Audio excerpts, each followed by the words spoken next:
Hello दोस्तों, स्वागत है आप सभी का केसीसी एजुकेशन चैनल पर। मेरा नाम है कौशल कुमार और मैं आशा करता हूं आप सभी लोग अच्छे होंगे, मस्त होंगे। तो चलिए दोस्तों, आज हम सेकंड पार्ट लेके आ गए हैं पंजाब की मैपिंग का। जी हां दोस्तों, ये चल रही है हमारी इंडियन मैपिंग की सीरीज। आपने वीडियो को लाइक नहीं किया अभी तक तो वीडियो को जल्दी से लाइक कर अपने दोस्तों को वीडियो को शेयर कर दीजिए। चैनल पर नए हैं तो चैनल को सब्सक्राइब कर लीजिए, क्योंकि इससे अद्भुत मटेरियल आपको और कहीं नहीं मिलेगा। क्योंकि आज हम आपको पंजाब राज्य की जो सेकंड वीडियो है, यानी कि इसका सेकंड पार्ट है, वो लेके आ गए हैं। अगर पंजाब राज्य के बारे में आपने फर्स्ट पार्ट नहीं देखा है तो आप उसको देखिए, क्योंकि आपको उसको देखने के बाद जब इस पार्ट को आप देखोगे तो आपको बहुत ही अद्भुत तरीके से पंजाब राज्य समझ में आने वाला है। जी हां, ये हमारा जो है वो पंजाब राज्य की हम मैपिंग आपको करवा रहे हैं।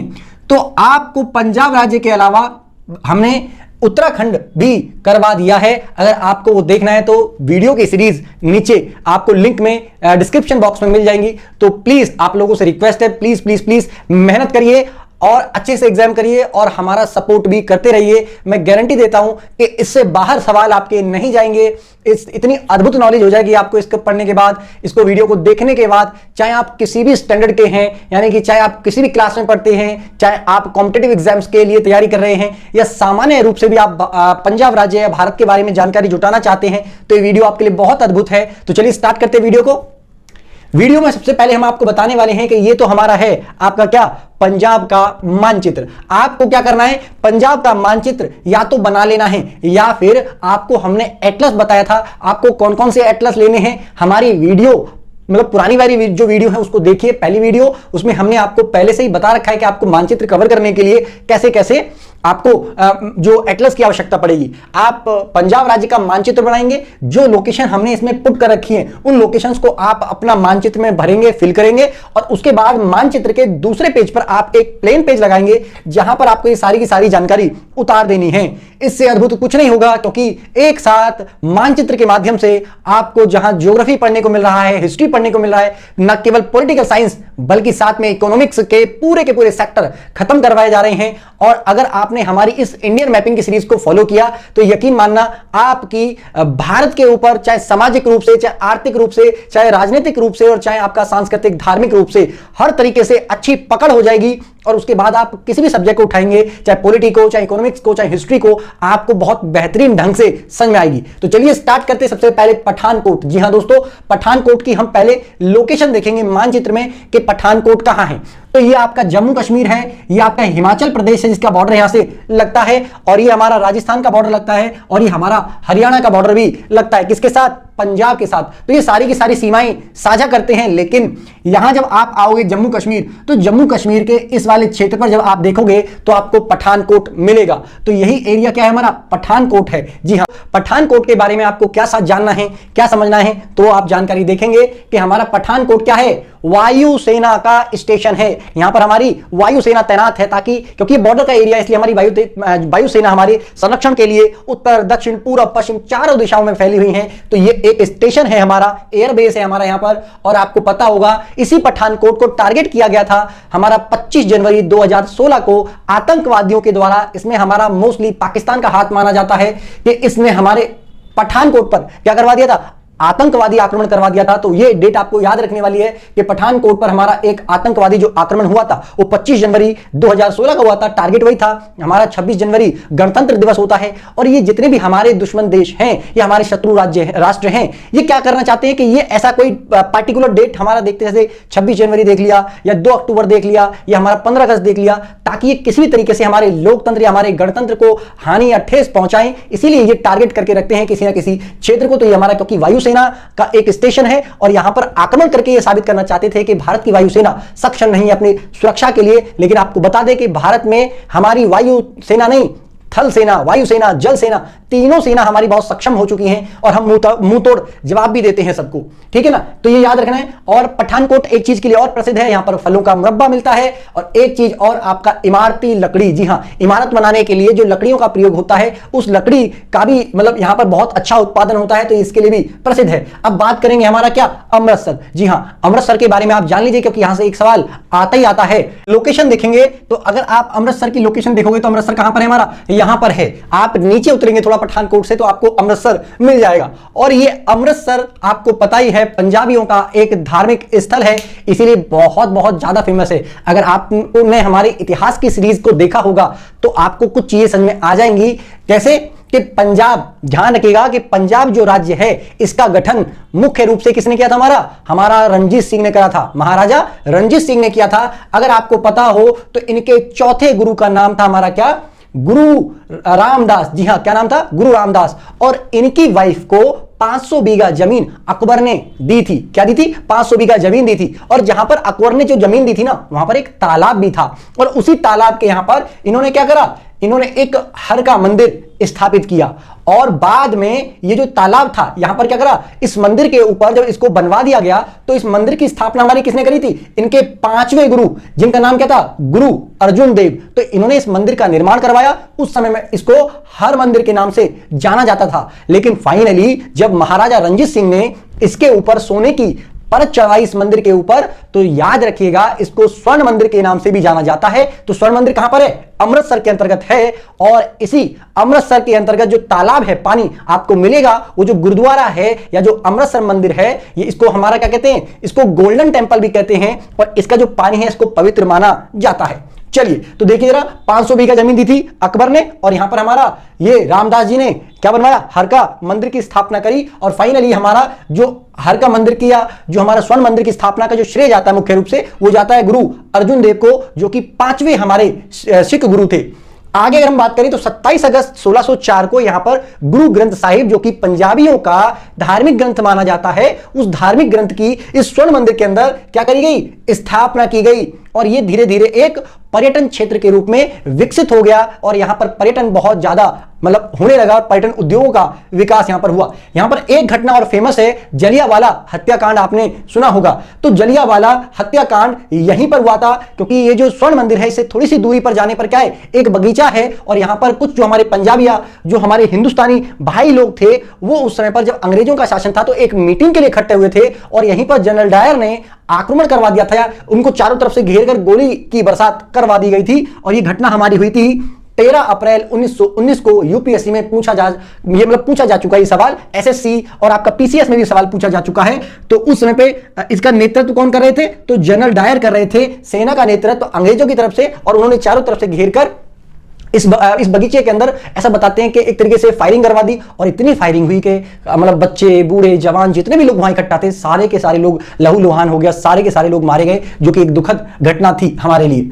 चलिए एक और घटना यहां के लिए प्रसिद्ध है, जिसको हम ऑपरेशन ब्लू स्टार के नाम से जानते हैं, जो कि 3 से 6 जून के बीच में यह घटना घटित हुई थी 1984 में। उस समय पर इंदिरा गांधी, ध्यान रखिएगा, इंदिरा गांधी का भी शासनकाल चल रहा था। हुआ ऐसा था कि कुछ अलगाववादी या असामाजिक तत्वों ने हमारे स्वर्ण मंदिर पर कब्जा कर लिया। वो वहां पर अंदर घुस गए और वहां पर मतलब वो पूरा मंदिर बंद कर दिया था, पूजा पाठ के लिए भी नहीं वो खोला जा रहा था, और वो अलग एक तरीके से खालिस्तान की मांग कर रहे थे। तो ये अलगाववादी कुछ हमारे संगठन थे। तो ऑपरेशन ब्लू स्टार इन्हीं के खिलाफ चलाया गया था इंदिरा गांधी के नेतृत्व में। तो 3 से 6 जून को 1984 में खालिस्तानियों के समर्थक और इनका एक व्यक्ति, और याद रखिएगा, जिनका नाम है जनरल सिंह भिंडरावाले, इन्होंने स्वर्ण मंदिर पर कब्जा कर लिया था। और इंदिरा गांधी के जो नेतृत्व में यहां पर क्या चला था? एक सैनिक अभियान चलाया था, मतलब उसको आजाद करवाने के लिए, स्वर्ण मंदिर के जो कब्जा कर रखा था छुटकारा दिलवाने के लिए। और फाइनली इसी को कहा गया ऑपरेशन ब्लू स्टार। तो आई होप आपको ये अमृतसर के बारे में इतनी सारी कहानियां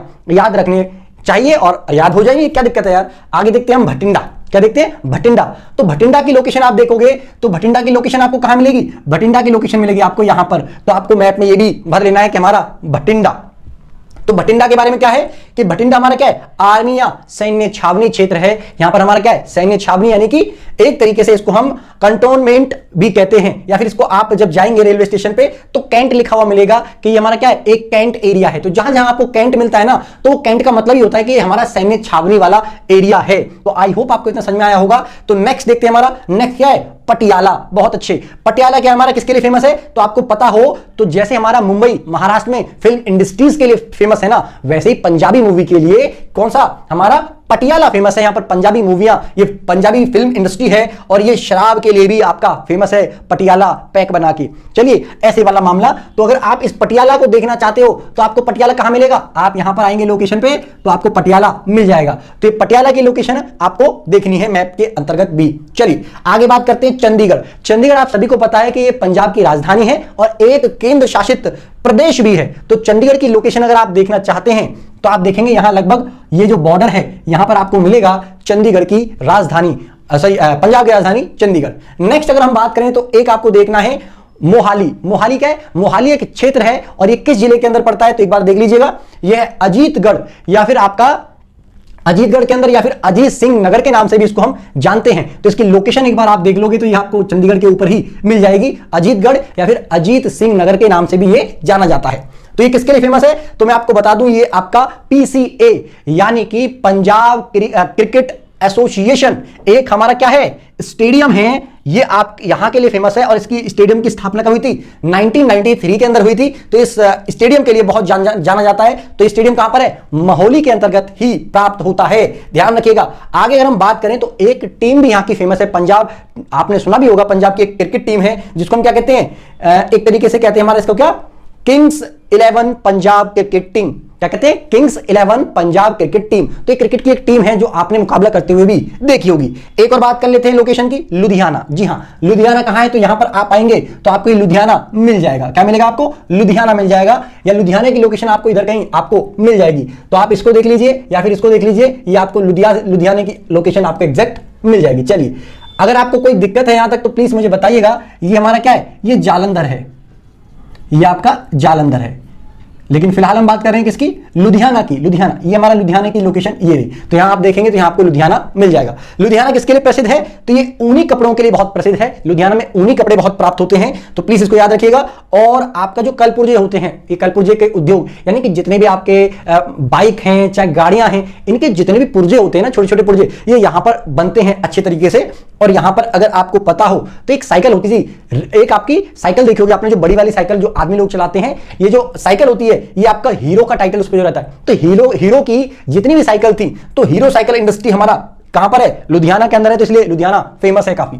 चलिए आगे बात करते हैं हमारे कपूरथल के बारे में। तो कपूरथला कहां पर है हमारा, कपूरथला की लोकेशन हमारी आपको ये मिलेगी, तो प्लीज इसको थोड़ा सा आपको याद रखना होगा। तो हमारा कपूरथल है, ये किसके लिए फेमस है तो रेल की गाड़ियों के जितने भी हमारे डिब्बे होते हैं, तो रेल गाड़ियों के डिब्बे का उद्योग यहीं पर हमारा प्राप्त होता है। तो रेल डिब्बे निर्माण उद्योग कहां पर है, यहीं पर है। पंजाब से एक बहुत बड़ी परियोजना राजस्थान में जलापूर्ति के लिए निकाली गई, उस परियोजना से भी संबंधित क्वेश्चन आते हैं, जिसका नाम हमारा इंदिरा गांधी नहर परियोजना है। क्या है हमारा, इंदिरा गांधी नहर परियोजना। किस नदी के संगम पर, तो व्यास नदी। मैंने बताया था पंजाब की कुछ प्रमुख नदियां आपको याद हो तो प्लीज बताइएगा। अगर आपको पता है तो कमेंट बॉक्स के अंतर्गत बताओ कि पंजाब का नाम पंजाब क्यों है। चलिए आगे बात करते हैं। तो दो नदी व्यास और सतलुज, इनके संगम पर एक बहराज बना हुआ है। बहराज बनाकर क्या निकाली है, एक नहर निकाली है। कहां के लिए, राजस्थान के लिए, ताकि राजस्थान में जल की आपूर्ति हो सके। कब इसकी स्टार्टिंग कब हुई तो इसकी स्टार्टिंग हुई थी 1931 में, 31 मार्च 1958 में, यानी कि चाचा नेहरू के समय पर भी इनका मतलब योजना प्रारंभ हो गई थी। लेकिन उनकी बेटी इंदिरा गांधी ने इसको पूरा किया। तो जिस समय पर यह स्टार्ट हुई थी इसका नाम क्या था, मरुगंगा। इस योजना का नाम क्या था, इंदिरा गांधी नहर परियोजना नहीं था, मरुगंगा के नाम से यह जानी जाती थी। और 1984 में इंदिरा गांधी के शासनकाल में इसका मतलब पूरा का पूरा कार्य निर्मित, मतलब एक तरीके से पूरा कार्य पूरा हो गया और ये नहर बनकर तैयार हो गई, निर्मित हो गई। और इस नहर से आपूर्ति होने लगी राजस्थान को, जिससे राजस्थान में काफी खुशहाली आ गई, क्योंकि जितने भी क्षेत्र से ये कि नहर जा रही थी वहां पर क्या हुआ, वहां पर आपका हरियाली हो गई, पानी की आपूर्ति हो गई, कृषि उत्पादन हो गया। इस नहर परियोजना के बारे में विस्तार से चर्चा हम जब राजस्थान का मानचित्र पढ़ाएंगे तब करेंगे, तो डोंट वरी। चलिए एक और बांध आपका हरिकेन बहराज, आपको याद रखना है कि जहां से ये नदी नहर निकल रही है, कहां से निकल रही है, यहां से निकल रही है, हरिकेन बहराज से निकल रही है। अब आप ये बार बार एक देख रहे हैं कि बहराज या ये क्या नाम आ रहा है, तो बांध तो हमने सुना है, बहराज नहीं सुना है। तो बांध और बहराज में क्या अंतर होता है, आप समझिए कि जब कोई भी मतलब नदी निकल रही है और इस नदी में डायरेक्टली हम एक दीवार खड़ी कर देते हैं और दीवार खड़ी करके पानी को रोक देते हैं, अवरोध पैदा करते हैं, तो वह हमारा बांध कहलाता है। लेकिन बैराज का मतलब है कि इस पानी को हम क्या करते हैं, यहां पर पहले स्टोरेज किया जाता है, स्टोरेज करने के बाद फिर आगे निकाला जाता है, फिर छोड़ा जाता है। और पानी का एकत्रण और दूसरा यहां पर पानी का मोड़ कर दिया जाता है, यानी कि जो ये नदी जल जा रहा है ना, ये सीधा नदी जल ना जाकर यहां पे से कुछ नहर वगैरह निकाल कर पानी को मोड़ देते हैं, तो इसलिए इसको बहराज कहा जाता है। तो मैं फिर बता रहा हूं, बांध का मतलब है कि पानी नदी का जो पानी है उसमें अवरोध उत्पन्न कर देना, जबकि बहराज का मतलब है कि उस नदी जल के पानी को इकट्ठा करके उस पानी को कई दिशाओं में डिवाइड कर देना नहरों के रूप में, तो बहराज कहलाता है। चलिए आगे अगर हमारा बात करें तो रंजीत सागर बांध, जी हां, रंजीत सागर बांध कहां पर है? रावी नदी के ऊपर है। कहां पर? रावी नदी के ऊपर। और पंजाब की सबसे बड़ी विद्युत परियोजना भी है ये हमारा, याद रखिएगा, पंजाब की सबसे बड़ी विद्युत परियोजना कब स्टार्ट हुई थी? 1981 के अंदर। पूरी कब हुई? 2001 में, याद रखना पड़ेगा। भाखड़ा बांध, जी हां, काफी सारे लोगों को ये नहीं पता है कि भाखड़ा नागल बांध अलग अलग है। भाखड़ा बांध अलग है, नागल बांध अलग है। भाखड़ा हमारा पड़ता है पंजाब के अंदर, नागल बांध पड़ता है हमारा एचपी यानी कि हिमाचल प्रदेश के अंदर, इसलिए हिमाचल प्रदेश का मानचित्र हमने करवा दिया है, तो वो आपको देखना पड़ेगा, आपको वहां से समझ में आ जाएगा। चलिए, ये सतलुज नदी के ऊपर हमारा प्राप्त होता है। आगे अगर हम बात करें तो एक और बड़ी चीज जो आपको समझ लेनी चाहिए, हरित क्रांति। पंजाब हरित क्रांति के लिए फेमस है। क्यों फेमस है? क्योंकि भारत में 1960 के मध्य के दशक में जब खाद्यान्न की उत्पादन बहुत कम हो गया था, अकाल पड़ गया, 3-4 बार अकाल पड़ गया, ऐसे में कृषि में सुधार करने के लिए पंचवर्षीय योजना जो आई थी उनको लागू किया गया और कृषि के उत्पादन में वृद्धि के लिए हरित क्रांति का कॉन्सेप्ट आया। तो ये हरित क्रांति क्या है? कुछ नहीं है कि जब खाद्यान्न उत्पादन में वृद्धि करने के लिए तकनीक, मशीन, सिंचाई और HYV यानी कि हाई यील्ड वैरायटी वाले बीजों का प्रयोग करके उत्पादन बढ़ाया जाता है, तो इसी को नाम दिया गया भारत के अंदर हरित क्रांति। तो देखिए 1960 के मध्य के दशक में इसका प्रारंभ हुआ था, उत्पादन में वृद्धि इसका प्रमुख लक्ष्य था और तकनीक का प्रयोग इसमें हुआ था HIV नहीं, HYV यानी कि हाई यील्ड वैरायटी वाले बीजों का प्रयोग किया गया ताकि उत्पादन तेजी से हो। मशीनीकरण, सिंचाई के साधनों की व्यवस्था में और वृद्धि की गई, कीटनाशकों का प्रयोग किया गया ताकि बीमारी से फसलों को बचाया जा सके। तो इस प्रकार से उत्पादन में वृद्धि हुई, इसी को कहा गया हमारा हरित क्रांति। तो इस हरित क्रांति के जन्म किसे कहा जाता है? तो ध्यान रखिएगा, ऐसा था कि जो अमेरिका था उस समय पर पावरफुल हो रहा था और ये पूरे के पूरे देशों को कंट्रोल करने की सोचे बैठा था। ऐसे में एक वैज्ञानिक या एक फेमस वनस्पति वैज्ञानिक, नाम इनका क्या था? Norman Borlaug. ध्यान रखिएगा, नॉर्मन बोरलॉग ये काम कर रहे थे अमेरिका के अंदर, लेकिन अमेरिका परेशान कर रहा था मैक्सिको को, और ये यहीं के रहने वाले व्यक्ति थे। कहां के रहने वाले थे? ये यहीं के, मैक्सिको के, और यूएसए इस पर कब्जा कर रहा था। इतना किया कि जब मतलब यहां पर ये एक तरीके से इन्होंने कई सारे मतलब HYV बीजों का प्रयोग करना यहां पर सीख गए, तो अमेरिका में उत्पादन बढ़ा। अमेरिका ने मैक्सिको को क्या करा, मतलब उत्पादन मतलब जो अनाज है वो सप्लाई ना करके समुद्र में बहा दिया ताकि रेट बढ़े और कैसे भी करके वो मजबूर हो तो वो उनको गुलाम बना ले या उसके अंडर वो काम करने लग जाए। फाइनली इसने अपने देश की मदद करने के लिए क्या करा, ये मैक्सिको गया और मैक्सिको जाके इसने हरित क्रांति छेड़ दी। तो इसीलिए हरित क्रांति का जनक किसको माना जाता है? हमारा नॉर्मन बोरलॉग को माना जाता है। इनको शांति नोबेल पुरस्कार भी मिल चुका है, नोबेल पुरस्कार मिला इनको शांति का। और भारत में श्री सुब्रमण्यम हमारे हरित क्रांति के जनक माने जाते हैं और इनके सहयोगी थे हमारे कौन? MS स्वामीनाथन। तो ध्यान रखिएगा, इस तरीके से अगर आपका पूछा जाता है कि भारत में हरित क्रांति के जनक, तो श्री सुब्रमण्यम आएगा, और अगर साथ में MS स्वामीनाथन भी कह दे तो वो भी आ जाएगा। लेकिन अगर इनमें इन दोनों में से एक चुनना पड़े तो आप इसको चुनोगे, जबकि वैश्विक हरित क्रांति के जनक माना जाता है किसको? हमारा नॉर्मन बोरलॉग को, जो कि मैक्सिको के रहने वाले थे। आई होप आपको पंजाब राज्य के बारे में मैपिंग से संबंधित एक भी समस्या नहीं रही होगी। अगर समस्या है तो प्लीज कमेंट बॉक्स के अंतर्गत कमेंट करें। हम मिलते हैं आपको नेक्स्ट वीडियो में, तब तक के लिए थैंक यू। जय हिंद, जय भारत।